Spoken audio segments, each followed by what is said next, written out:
ওই যে দেখুন আমার পিছনে হচ্ছে HSBC UK Caernarfon branch. HSBC UK ব্রাঞ্চে আসছিলাম একটা কাজটা শেষ হয়েছে। এখন আর 5 মিনিটের মতো আমার হাতে সময় আছে, তাই জন্য ভাবলাম বাইরে দাঁড়ায় একটু বাতাস খাই। যদিও এখানে বাতাস খাওয়ার মতো কিছু নাই, মারাত্মক ঠান্ডা। ওই দেখুন দূরে ক্যানারফোন ক্যাসেল, আমার ঠিক বিপরীত পাশে আর কি, ওই যে ক্যাসেল। আজকের ওয়েদারটা is very good. Very good বলতে দেখেন এই যে সানি ওয়েদার, মানে রৌদ্র আছে। এখানে যদি বৃষ্টি না থাকে আর যদি রোদ থাকে ওইটাকেই আসলে ভেরি গুড ওয়েদার বলে।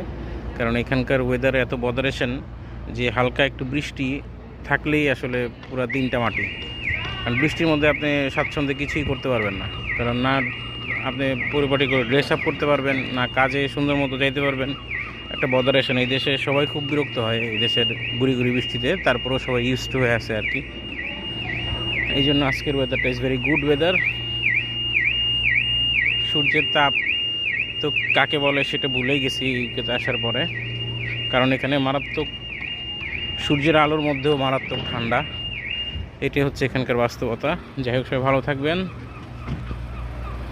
ক্যানারফোন থেকে বলছি মুশফিক, আবার দেখা হবে ইনশাআল্লাহ।